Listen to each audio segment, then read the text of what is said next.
আমি দুনিয়াতে মাহারা বাবাহারা বড় এতিম। আমার আপনজনেরা পথে পথে দুশ্মনী করত, আমার রাস্তায় কাটা দিত, আমার আপন কেউ নাই। ওই সময় আরবের ধনী নারী খাদিজা আমাকে বিবাহের প্রস্তাব দিল। আল্লাহর মোহাব্বত নিয়ে বিবাহের বন্ধন। আমার বয়স 25, খাদিজার বয়স 40। বিবাহের বন্ধনে আসার পর ওই খাদিজা আমার জন্য সব কিছু উৎসর্গ করে দিল। আমার বংশের লোকেরা শিয়াবে আবু তালিবের ভিতরে 3 বছরের কিনারায় গৃহবন্দী করে রাখলো।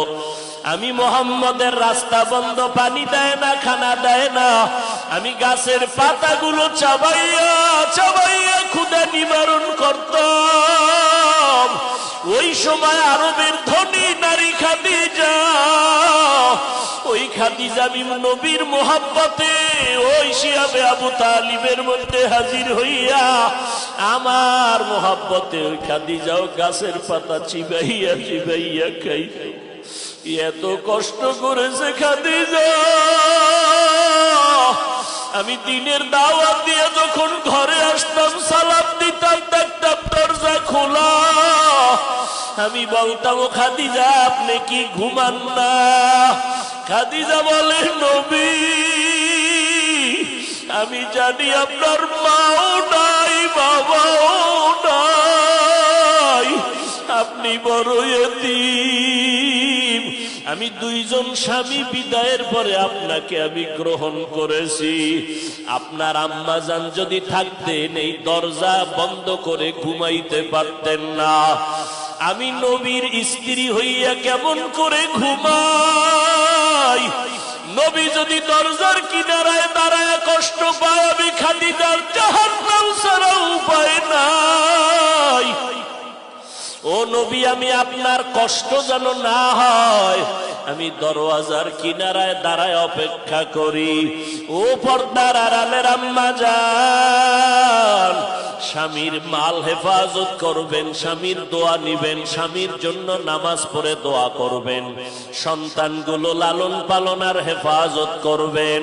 কিয়ামতের ময়দানে 4 জন নারীর জন্য জান্নাতের 8টা দরওয়াজা খুলিয়া 4 জন নারীকে জান্নাতের দারোয়ানরা বলবে, আসো, তোমাদের কোনো হিসাব নাই, জান্নাতের 8টা দরওয়াজা খোলা। এই 4 জন নারীর মধ্যে একজন খাদিজা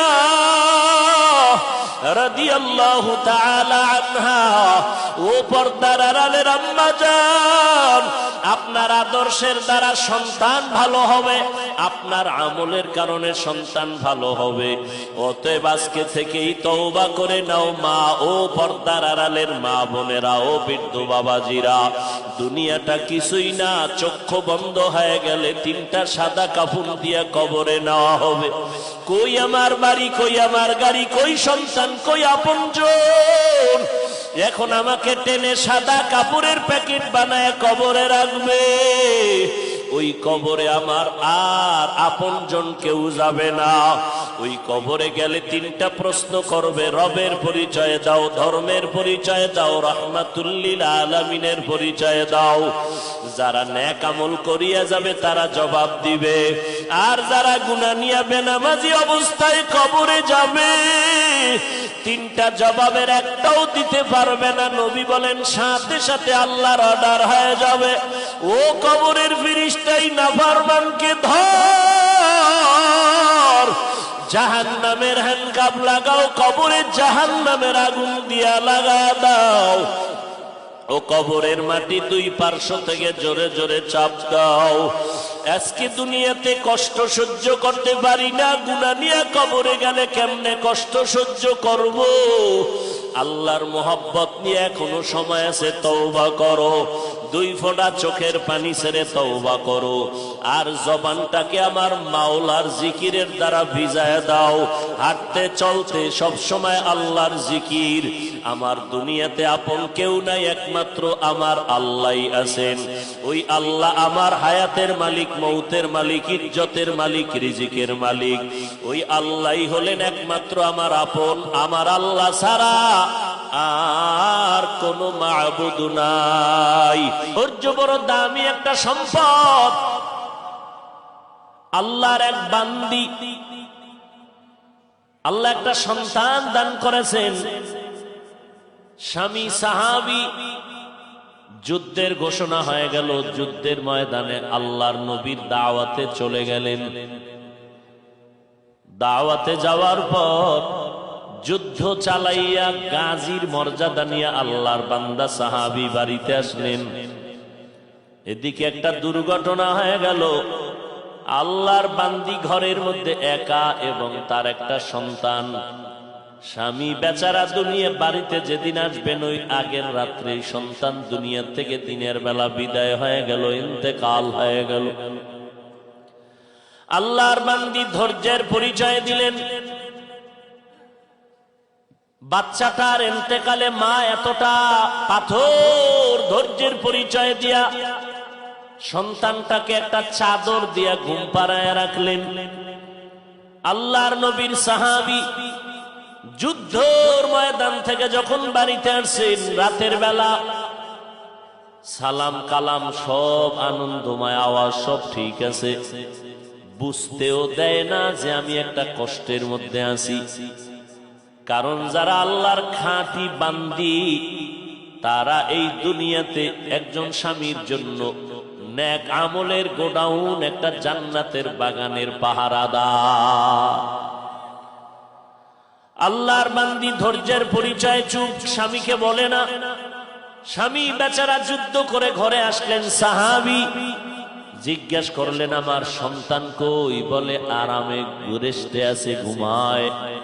কিন্তু এরপরও বলে না সন্তান দুনিয়াতে বেঁচে নাই, কারণ যুদ্ধের ময়দান থেকে আসছি। এখনই যদি বলি সন্তানটা নাই, স্বামী আবার বেকারার হয়ে যাবে, পেরেশানির মধ্যে পড়ে যাবে। আল্লাহর বান্দা খানা খায়া ঘুমায় গেলেন। সন্তান তো চাদরের নিচে ঘুমায়, তো ঘুমান্ত সন্তানকে কেউ ডাকতে চায় না, ডিস্টার্ব হবে। সাহাবী খানা খেয়ে আরামে ঘুমায় গেলেন। ফজরের নামাজ পড়লেন। এইবার দুইজন স্বামী স্ত্রী আনন্দের কথা বলতেছেন। আল্লাহর বান্দি এমন সময় বলে স্বামী আমার, মনের মধ্যে একটা কথা আমার ঘুরতেছে, যদি কিছু মনে না করেন বলতে চাই। কি কথাটা বলবা? বলে আপনি কিছু ধারণা করবেন না। বলে না। অস্থির হবেন? বলে না। বলে আপনার কাছে যদি কেউ মাল আমানত রাখে রাখবেন নি? বলে হ্যাঁ রাখবো। খেয়ানত করবেন? কয় না, করব না। যদি মালটা আবার কিছুদিন পরে মালিক দেওয়া মালটা ফিরায় চায়, আপনি দিবেননি? বলে আমি একটা সেকেন্ডের জন্য মাল দিতে দেরি করব না। আল্লাহর বান্দি বলে স্বামী আমার, আপনি নবীর সাহাবী, যুদ্ধের ময়দান থেকে আসছেন। আল্লাহ আপনাকে সন্তান দিয়েছিলেন আমানত। আমি আমানত রক্ষা করেছি, কারণ আপনি সময় দিতে পারেন না। আমি সন্তানের হেফাজতের চেষ্টায় আমি ত্রুটি করি নাই। গত সন্ধ্যাবেলা আপনার সন্তান দুনিয়ার থেকে ইন্তেকাল হয়ে গেল। আমি একটা চাদর দিয়ে তাকে ঢেকে রেখেছি, আর আপনাকে পেরেশান দেই নাই, বলেছি ঘুমায়। আল্লাহর বান্দা সাহাবী চোখের পানি ছেড়ে কান্না শুরু করলেন, আর বলে ও বিবি আমার, আমি তো একজন পুরুষ, আমার ভেতরে কিছুটা ধরে রাখার, ধৈর্য ধরার পাওয়ার আছে, কিন্তু আমি আশ্চর্য হয়ে গেলাম, তুমি একজন নারী হইয়া সন্তানের মা হইয়া কেমনে ধৈর্য ধারণ করেছো?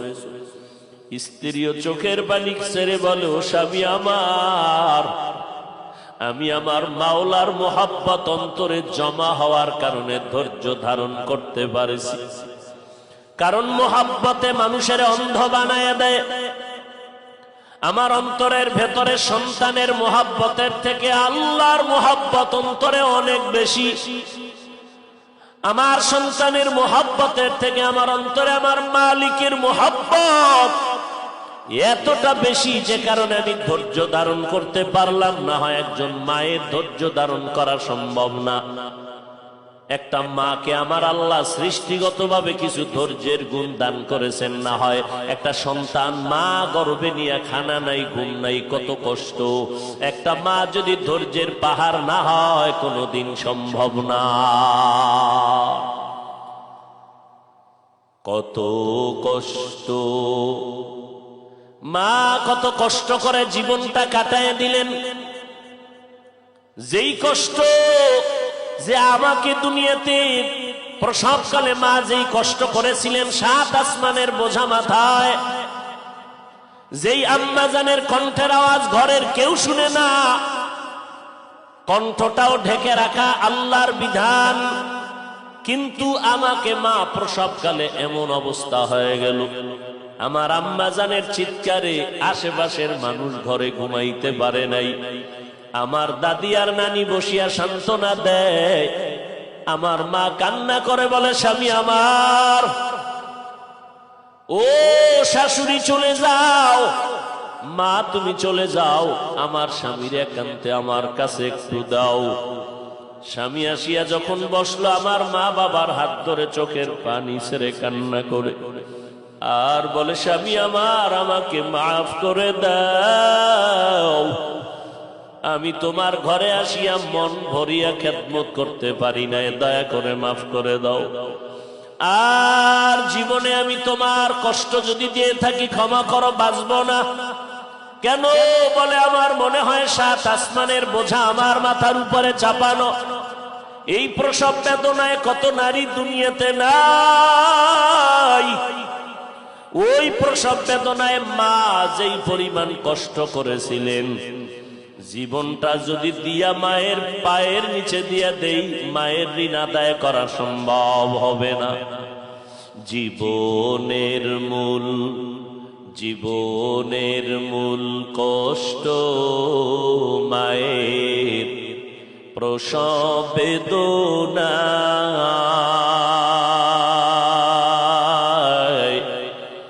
7 আসমান 7 জমিন তখন মায়েরই মাথায়। আমার সুন্দর মুখ দেখে মায়ের, আমার সুন্দর মুখ দেখে মায়ের ব্যথা যায় দেহা হাসাইয়া। ও আমার প্রাণের মা, মা গো মা, কোথায় গেলে মোরে ছাড়িয়া? জনম দুঃখী ইয়াতীম আমি, চায় না কেহ ফিরিয়া। ওই মা সন্তানের জন্য এক বরকত।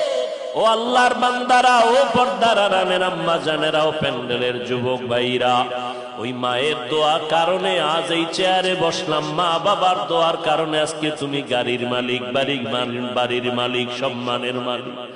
ওই মা বাবা তোমার আমার জন্য চোখের পানি ছেড়ে দোয়া করেছেন, যে কারণে আল্লাহ পরীক্ষায় ভালো নাম্বার উঠানোর তৌফিক দিয়েছেন। ওই মা বাবার দোয়া ছাড়াই চেয়ারে বসার যোগ্যতা আল্লাহ দান করেন নাই। ও আল্লাহর বান্দারা, আল্লাহর কাছে চোখের পানি ছেড়ে দোয়া করো, আল্লাহ পাক কপাল ভালো রাখবে তো মা বাবার দোয়া নিয়ে সামনের দিকে অগ্রসর হও। কারণ এই দুনিয়ার থেকে সব যদি আমার বিদায় হয়, আমি যারই আপন মনে করি কেউ আমার আপন না। ওই মা বাবার দোয়া নিয়ে যদি আমার আল্লাহকে আপন বানাইতে পারি, ও আল্লাহর বান্দারা, কয়দিনের দুনিয়াতে বাঁচবা? আজকে কত সন্তান মা হারা, বাবা হারা, অসহায়। আল্লাহর দরবারে ওই মা বাবার বেঁচে থাকলে দোয়া নাও, না থাকলে কবরের কিনারায় গিয়া দোয়া পড়ো, সূরা ফাতিহা পড়ে চোখের পানি ছেড়ে কাঁদো। আর আল্লাহকে বলো, আল্লাহ ওই মা বাবার দোয়া যেইভাবে পেয়েছি তুমি তাকে সেইভাবে দয়া করো রে মালিক। ও আল্লাহর বান্দারা, দুনিয়াটা কিছুই না। আল্লাহর সাহায্য নিয়ে বান্দা জান্নাতের পথে অগ্রসর হতে হবে। আজকে এখানে বসার তৌফিক আমার আল্লাহ দান করেছেন। সামনের বছর হবে কিনা জানা নাই, বসতে পারবো কিনা তারও কোনো গ্যারান্টি নাই। অতএব আমরা আল্লাহর মোহাব্বতে ওই মাওলার দিকে দিলটাকে ঘুরাইয়া দেই। কারণ যারই আমি আপন মনে করি সব আমার দুশ্মন আর স্বার্থপর। ডানে বামে আমার আপন কেউ নাই, একমাত্র দেখি আমার আল্লাহ আমার আপন। ওই আল্লাহকে অন্তরে জায়গা দাও, কারণ আমি যেদিকেই তাকাই আমার আল্লাহর কুদরত ছাড়া কিছুই নাই। ওরে আল্লাহর বান্দা, দুনিয়াতে তো সবাই পাগলের মতো সব দিকে দৌড়ায়। কেউ টাকার পাগল হয়, টাকার দিকে দৌড়ায়। কেউ বাড়ির পাগল হয়, বাড়ির দিকে দৌড়ায়। কেউ দুনিয়ার পাগল হয়, দুনিয়ার দিকে দৌড়ায়। কেউ ক্ষমতার চেয়ারের পাগল হয়, ক্ষমতার দিকে দৌড়ায়। ওরে আল্লাহর বান্দারা, পাগলই যদি হও, মাওলার পাগল হওয়ার চেষ্টা করো। কারণ আমার মাওলার পাগলদের জন্য হাসরের ময়দানে আল্লাহ একটা আওয়াজ দিবেন, ও আমার পাগলের দল, আমি আল্লাহ তোমাদেরকে মোহাব্বতের নজরে দুনিয়াতে বড় নেয়ামত দান করেছি। আজ আমি আল্লাহর মোহাব্বতে তোমাদেরকে বিনা হিসাবে জান্নাত দিয়ে দিব। দুনিয়াতে আমি আল্লাহকে পাওয়ার জন্য ঘুমাও নাই, খানা খাও নাই, মা বাবার জন্য জীবন দিয়া কষ্ট করেছো। ওই মা বাবার জন্য তোমার খেদমত, তোমার সবকিছু বিসর্জন। আর ওই আমি মাওলাকে রাজি করার জন্য তুমি কত কষ্ট করেছো। আজ আমি আল্লাহ পাক রব্বুল আলামিন চাই না তোমার সূর্যের গরমে তোমার কষ্ট হবে। আমি আল্লাহ তোমাকে জান্নাতের সুন্দর চাদরে আবৃত করতে চাই। আল্লাহ বলবেন, ইয়া আইয়াতুহান নাফসুল মুতমাইন্না ইরজিই ইলা রাব্বিকি রাদিয়াতাম মারদিয়া ফাদখুলি ফি ইবাদি ওয়াদখুলি জান্নাতি। আল্লাহ হাসরের ময়দানে ডেকে বলবেন, ও আমার আবেদের, আমার পাগলেরা, তোমার কোনো হিসাব হবে না। সূর্যের গরমও তোমার মাথায় যেন লাগে না, কারণ দুনিয়াতে তুমি কষ্ট করেছো। আজ আমার খাস আশেক যারা, তাদের মজলিসে গিয়ে তোমরা বসে যাও। আমি আল্লাহ তোমাদেরকে বিনা হিসাবে জান্নাতের ময়দানে পৌঁছায় দিব। আজকে যারা আলেম ওলামাদের মোহাব্বতে মজলিসে বসলেন, এই রাতের বেলা বাড়িওয়ালাদের দরজা বন্ধ হয়ে গেছে, কিন্তু আমার আল্লাহ রহমতের দরজা খুলিয়া ডাকতেছে, রে গোলাম তোরা কোথায়? আমি আল্লাহর ছেলে নাই, মেয়ে নাই, আমি আল্লাহ তোদের আদর করে বানাইছি। আমি আল্লাহ পাক চাই তোরা গুনাহ থেকে ক্ষমা চাইয়া জাহান্নাম থেকে মুক্তি পাইয়া কবরে যাবি। গুনাহ তো করিয়া ফেলছো, এখন তওবা কর। ওরে এই জায়গায় তোমার খাস আল্লাহর ওলি আসতেছে। ও বান্দা, তার কাছে তওবা করিয়া আজকে হাত লাগায়া গুনাহ থেকে বেঁচে থাকো। এরা মানুষকে জাহান্নাম থেকে বাঁচানোর কারিগর। আল্লাহওয়ালাদের নেক নজরটা যদি সিনায় পড়িয়া যায়, তোমার সিনার ভেতরে আমার মাওলার নূরের এমন পাওয়ার শুরু হয়ে যাবে। বান্দা, এখন তুমি ডাইনে তাকাও দুনিয়া, বামে দুনিয়া, সামনে পেছনে দুনিয়া, টাকা পয়সা ক্ষমতা, কিন্তু উলামা আহলে হকের মজলিসে যদি বসো, আল্লাহওয়ালাদের নেক নজর যদি সিনায় লাগাইতে পারো, আমার আল্লাহ তোমার উপরে এমন রহমতের দরজা খুলে দিবেন। এখন তোমার অন্তর দুনিয়া ছাড়া কিছুই বুঝে না। আমার মাওলার সাহায্যের কুদরতের হাত যখন এসে পড়বে, আল্লাহ ওয়ালাদের নেক নজর, মা বাবার কলিজার দোয়া যখন শুরু হয়ে যাবে, ওই বান্দার অবস্থা তখন কেমন যেন পরিবর্তন হতে শুরু হয়ে যাবে। বান্দা যেদিকে হাঁটবে চলবে, শুধু কেমন যেন দুনিয়া, দুনিয়ার কোনো চিন্তা নাই। ওই বান্দা খানা খাইতে গিয়াও যেন কি খুঁজতেছে, ঘুমাইতে গিয়াও যেন কি তালাশ করে। ওই বান্দা যেদিকেই তাকায় যেন এক ধ্যানে কি তালাশ করে। ওই বান্দা কিছুই তালাশ করে না, তালাশ করে আমার আল্লাহ। আমার আল্লাহর কুদরত দেখে আর আমার আল্লাহর মোহব্বত অন্তরে জমা করে বাড়তেই থাকে বাড়তেই থাকে। এক পর্যায়ে বান্দা ঘুমের মধ্যেও তার কলব জারি হয়ে যায়। ওই বান্দার জিহ্বা কখনো ঘুমায় না, তার শরীর ঘুমায় গেল, জিহ্বার ঘুম নাই। অনেক আল্লাহর বান্দারা জিকির করতে করতে করতে করতে দেখা যায় ঘুমের মধ্যেও জবানে শুরু হয় মাওলার জিকির। এই অবস্থা তৈরি হওয়ার জন্য আল্লাহ ওয়ালাদের মজলিসে বসা। এজন্যই তো বা দুনিয়ার কোনো কামাই রুজির জন্য না, আমরা আল্লাহর মোহাব্বত নিয়ে বসতে চাই। পেছনে যত অপরাধ করেছি, না আজকে থেকে আর কোনো অপরাধ করব না, আল্লাহর গোলামি করব, নবীর তরিকায় চলবো, আর কারো তরিকা মানব না। আর এই জমিনে খাটি আল্লাহ ওয়ালার মোহাব্বত নিয়ে চলবো। যাদের বয়ান শুনলে দিলটা নরম হয়, চোখে পানি আসে, যাদের কথা শুনলে গুনাহ ছাড়তে মনে চায়, এমন আল্লাহ ওয়ালাদের নেক নজর ছাড়া কোথাও যাব না। আল্লাহ ওয়ালাদের সাথে সম্পর্ক জোড়ায় দাও। যদি আল্লাহ ওয়ালাদের একটা নেক নজর লাগিয়েই যায়, আমার মাওলার মোহাব্বতের জোশ এসে যাবে।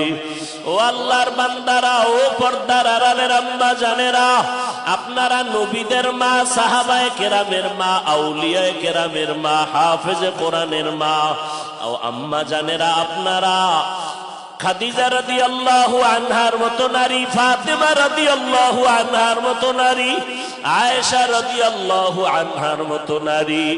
আম্মা জান আয়েশা বলেন, একদিন দেখি নবী আমার হুজরায় বসে গুনগুন করে কান্না করেন।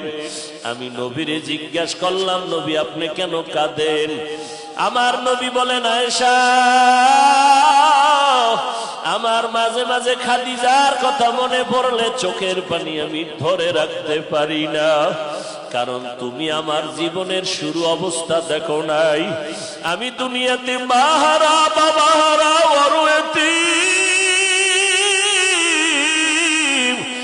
আমার আপনজনেরা পথে পথে দুশ্মনী করত, আমার রাস্তায় কাটা দিত, আমার আপন কেউ নাই। ওই সময় আরবের ধনী নারী খাদিজা আমাকে বিবাহের প্রস্তাব দিল। আল্লাহর মোহাব্বত নিয়ে বিবাহের বন্ধন। আমার বয়স 25, খাদিজার বয়স 40। বিবাহের বন্ধনে আসার পর ওই খাদিজা আমার জন্য সব কিছু উৎসর্গ করে দিল। আমারে আমার বংশের লোকের শিয়াবে আবু তালিবের ভিতরে 3 বছরের কিনারায় গৃহবন্দী করে রাখলো। আমি মোহাম্মদের রাস্তা বন্ধ, পানি দেয় না, খানা দেয় না। আমি গাছের পাতাগুলো চাবাইয়া চাবাইয়া ক্ষুধা নিবারণ করতাম।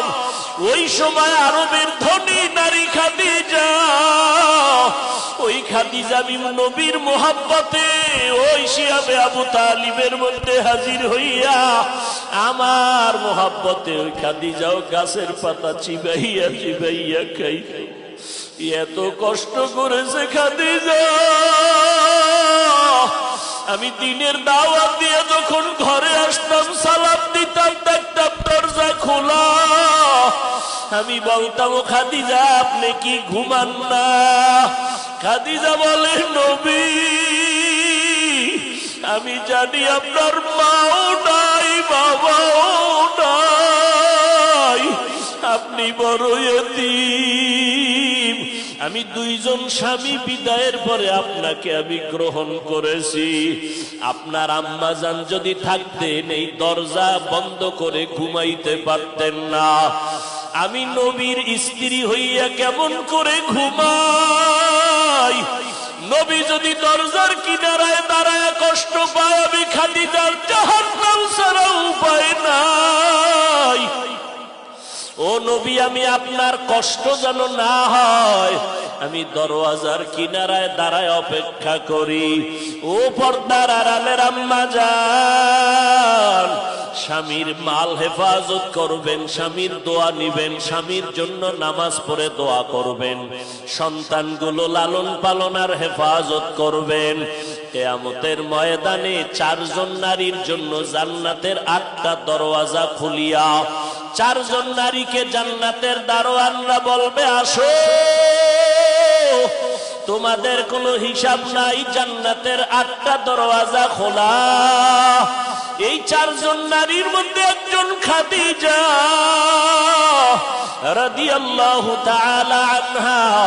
ও পর্দার আড়ালের আম্মা জান, আপনার আদর্শের দ্বারা সন্তান ভালো হবে, আপনার আমলের কারণে সন্তান ভালো হবে।